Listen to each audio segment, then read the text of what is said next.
হয় বিহালীৰ বাঘমাৰীত উচ্ছেদৰ বাবে ইতিমধ্যে বিশ্বনাথ জিলা প্ৰশাসনে জাননী প্ৰদান কৰিছে আৰু জাননী পোৱাৰ পিছতে এতিয়া দেখিবলৈ পোৱা গৈছে যে এই অঞ্চলটোৰ ৰাইজে নিজাববীয়াকৈ তেওঁলোকৰ যিসমূহ সা সম্পত্তি আছে ঘৰ দুৱাৰসমূহ ভাঙি ইয়াৰ পৰা আঁতৰি যাবলৈ আৰম্ভ কৰিছে আৰু 15 দিনৰ ইতিমধ্যে সময়সীমা দিয়া হৈছে আৰু 15 দিনৰ ভিতৰত তেওঁলোকক ইয়াৰ পৰা আঁতৰি যাবলৈ আসলতে বিশ্বনাথ জিলা প্ৰশাসনে নিৰ্দেশ দিছে আৰু ইয়াৰ পিছতে সকলোৱে দেখিবলৈ পোৱা গৈছে যে ট্ৰেক্টৰতে হওক বা গাড়ীত উঠাই হওক নিজৰ যিসমূহ সা সামগ্ৰী আছে সেইসমূহ লৈ ইয়াৰ পৰা আঁতৰি যাবলৈ আৰম্ভ কৰিছে আৰু এই উচ্ছেদিত যি অঞ্চল উচ্ছেদ হ'বলগীয়া এই অঞ্চলটোৰ ভিতৰতে আছে যি জৰাবাৰী পঞ্চায়ত সেই জৰাবাৰী পঞ্চায়তৰ উপসভাপতি ইউনিছ নবীৰ বাসগৃহ আৰু ইউনিছ নবীও ইতিমধ্যে উচ্ছেদৰ জাননী লাভ কৰিছে আৰু তেওঁ এই যি স্থান এই স্থানৰ পৰা আঁতৰি যাবলৈ সাজু হৈছে আৰু এই মুহূৰ্তত ইউনিছ নবী আছে মই আপোনাৰ কাষলৈ আহিছোঁ ইতিমধ্যে উচ্ছেদৰ জাননী আপোনাকো প্ৰদান কৰা হৈছে আৰু ৰাইজেও দেখিবলৈ পোৱা গৈছে যে ঘৰসমূহ ইয়াত ভাঙি সা সম্পত্তি লৈ ইয়াৰ পৰা আঁতৰি যাবলৈ আৰম্ভ কৰিছে হয় এতিয়া ধৰক আমাক 21 তাৰিখে প্ৰশাসনৰ তৰফৰ পৰা আমাক উচ্ছেদৰ জাননী জাৰি কৰিলে এতিয়া প্ৰথম কথা হ'ল আমাৰ মানুহখিনি ইয়াত অহা আজি প্ৰায় 70 বছৰৰ পৰা আমি ইয়াত বসবাস কৰি আছোঁ মোৰ বয়সে প্ৰায় 30-35 বছৰ হৈছে তো মোৰ জন্মৰ বহু আগতে আমাৰ দেউতাহঁতে ইয়াত আহিছে আৰু আমি ইয়াত এনেই অহা নাই আমাৰ পূৰ্বপুৰুষসকলে আগতে ভোলাকাটা আৰু বালিৰুবিত আছিলে তাত যেতিয়া নদীয়ে গৰা সহায় ল'লে তেতিয়া এই মানুহখিনিক চৰকাৰৰ ফালৰ পৰাই 1957 চনত ইয়াত আনি সংস্থাপিত কৰিলে কৰি 1962ৰ পৰা আমাৰ ইয়াৰ পৰা অসম চৰকাৰে খাজনা ল'লে তো 1962ৰ পৰা 2019 লৈকে খাজনা ঠিকে ঠাকে ল'লে 19ৰ পাছতহে আমাৰ খাজনাখিনি কাটি দিলে তাৰ পৰা আৰু খাজনা নলয় তো এতিয়া কথা হ'ল চৰকাৰে আনি বহাই এতিয়া চৰকাৰে উচ্ছেদ কৰিছে তো ইয়াত ধৰক ইমান এটা দীঘলীয়া সময় প্ৰত্যেকেই নিজৰ ইচ্ছামতে খুব ধুনীয়াকৈ ঘৰ দুৱাৰ সাজি লৈছে তো ইয়াত আপোনালোকে গোটেই চাব ইয়াত কোনো একজন মানুহৰ যে আধা বিঘাৰ ওপৰত মাটি নাই এতিয়া আমিয়ে ভাই ককাই আছোঁ 4টা মা দেউতা আছে আমাৰ বাউণ্ডাৰীটো আপোনালোকে ঘূৰি চাওক 1 বিঘা নহ'বই 1 বিঘাৰ কমেই হ'ব তো তাতে আমি ভাই ককাই 4টা মাক দেউতা আছে তো সব আমাৰ গাঁৱত যিমান মানুহ আছে সব এনেকৈয়ে আছে তো ক'তো এনেকৈ খালী মাটি পৰি থকা নাই তো এতিয়া চৰকাৰৰ এতিয়া কি হ'ল এই মাটিটোৰ ওপৰত ইমানেই মানে হেঁচা পৰিলে যে উচ্ছেদ কৰিবই লাগে তো এতিয়া উচ্ছেদ কৰিছে কৰক এতিয়া গভৰ্ণমেণ্টৰ লগততো আমি সাধাৰণ জনসাধাৰণে যুঁজিব নোৱাৰিম তো উচ্ছেদ কৰিছে ভাল কথা কৰক কিন্তু আমাৰ দাবী এটাই যে এই মানুহখিনিক পুনৰ সংস্থাপিত কৰিব লাগে আপুনি এগৰাকী জনপ্ৰতিনিধি আপুনি জৰাবাৰী পঞ্চায়তৰ উপসভাপতি গতিকে ইয়াত সকলোৱে বিচাৰিছে উচ্ছেদ শান্তিপূৰ্ণভাৱে হ'ব লাগে গতিকে আপোনাৰ যথেষ্ট ইয়াত কৰণীয় আছে ৰাইজক আপুনি বুজাব লাগিব বহুখিনি কাম কৰিবলগীয়া আছে নিশ্চয় আছে এতিয়া ধৰক ৰাইজক আমি আপোনালোকে চাইছেই ৰাইজক মই নিজে যিহেতু এই উচ্ছেদিত মানুহখিনিৰ মাজতে ময়ো আছোঁ মোৰো ঘৰ উচ্ছেদ হ'ব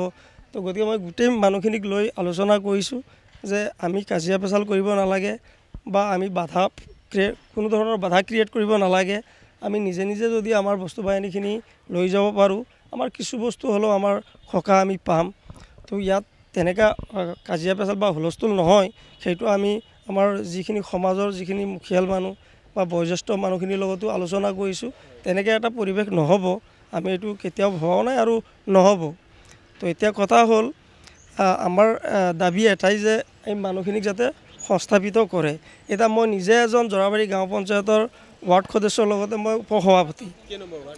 মোৰ ৱাৰ্ডটো 3 নম্বৰ ৱাৰ্ড তো আমাৰ ইয়াত যিখিনি এফেক্টেড এৰিয়া আছে তাত 3টা ৱাৰ্ড আছে এতিয়া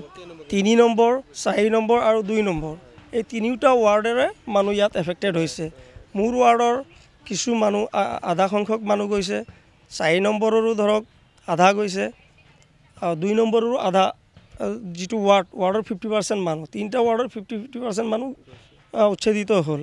তো সেই মানুহখিনি ক'ত যাব এতিয়া আমিওতো চৰকাৰৰ অংশ আমিওতো এজন চৰকাৰৰ অংশত পৰোঁ তো এতিয়া মোৰ নিজৰ ঘৰটোৱে গৈছে তো এতিয়া সেইকাৰণে মই চৰকাৰক খজুৰে দাবী জনাইছোঁ যে এই মানুহখিনিক যাতে সংস্থাপিত কৰে। এতিয়া দেখিবলৈ পোৱা গৈছে ঘৰসমূহ ভাঙি সা সামগ্ৰীলৈ আঁতৰি গৈছে, ক'লৈ গৈছে মানুহবিলাক? এতিয়া চাওক কিছুমান মানুহৰ হয়তো অলপ চলপ খেতি মাটিৰ কাৰণে লৈ থৈ দিছিলে, তেওঁলোকে তাতে ঢাপলি মেলিছে, আৰু যিসকলৰ নাই তেওঁলোকে এতিয়াও আছেই, আৰু নথকা মানুহৰ সংখ্যাটোৱে বেছি। ইয়াত ধৰক যিমান পৰিয়াল আছে ইয়াত চৰকাৰৰ ফালৰ পৰা কৈছে যে 433টা ঘৰ উচ্ছেদ হৈছে, এইটো মিছা কথা। 665টা মোৰ চিৰিয়েলতে আছে, মোৰ ওচৰত এতিয়াও ডকুমেণ্ট দি গোটেইখিনি মোকে দি গৈছে তাত আমি এদিন বহি দিলোঁ, দি যিখিনি বেছি হৈছিলে সেইখিনি মোক দি গ'ল। তো গোটেই লিষ্টটোৱে মোৰ ওচৰত আছে, সেই ভুল তথ্যটো দিব নালাগে। 657টা টোটেল 657টা পৰিয়ালৰ লিষ্টেড মোৰ হাততে আছে। তো সেইটো 600ৰ ঠাইত 433টো কিয় দি আছে সেইটো মই বুজি পোৱা নাই। আৰু তেওঁলোকৰ জনসংখ্যা তাত দেখাইছিলে যে 2117টা মোক দেখুওৱা মতে, কিন্তু ইয়াত আমাৰ একচুৱেল জনসংখ্যা 5000+ আছে। কিয়নো জৰাবাৰী জিপিৰ যিখিনি ভোটাৰ আছে তাৰ সৰহসংখ্যক ভোটাৰে আমাৰ ইয়াত, তো ইয়াৰ সৰহসংখ্যকেই এফেক্টেড হ'ল। তো কেনেকৈ ইয়াত 433টা পৰিয়াল হ'ব? সেই তথ্যটো যাতে আমাৰ চাৰ্কল অফিচাৰ বা DC ছাৰে সঁচা তথ্যটো দিয়ে, তথ্যটো লুকুৱাই ৰাখিব নালাগে।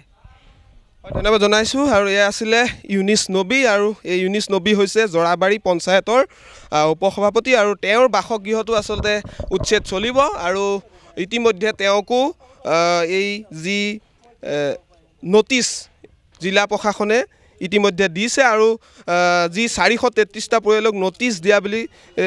প্ৰশাসনে কৈছিলে, কিন্তু ইউনিছ নবীয়ে দাবী কৰে যে এই অঞ্চলটোত প্ৰায় 657টা পৰিয়াল আছে, আৰু সেই প্ৰতিটো পৰিয়ালৰে ইয়াত উচ্ছেদ চলিব। আৰু দেখিবলৈ পোৱা গৈছে যে এতিয়া এনেধৰণেই এই যিসকল ৰাইজে উচ্ছেদৰ জাননী লাভ কৰিছিলে তেওঁলোকে নিজাববীয়াকৈ নিজৰ ঘৰসমূহ ভাঙিছে, আৰু ভাঙি সা সম্পত্তি লৈ এই স্থানৰ পৰা আঁতৰি যাবলৈ আৰম্ভ কৰিছে। আৰু 15 দিনৰ সময়সীমা বিশ্বনাথ জিলা প্ৰশাসনে দিছিলে, আৰু ইয়াৰ পিছতে এতিয়া দেখিবলৈ পোৱা গৈছে যে ৰাইজে নিজাববীয়াকৈ নিজৰ ঘৰ ভাঙি নিজৰ সা সামগ্ৰী লৈ ইয়াৰ পৰা আঁতৰি যাবলৈ আৰম্ভ কৰিছে। আপুনি বিচৰা বাতৰি পাব কেৱল নিউজ 18 এপত। নিউজ 18 এপ ডাউনলোড কৰিবলৈ স্কেন কৰক এই QR code. Google Play Store তো পাব এই নিউজ 18 এপ।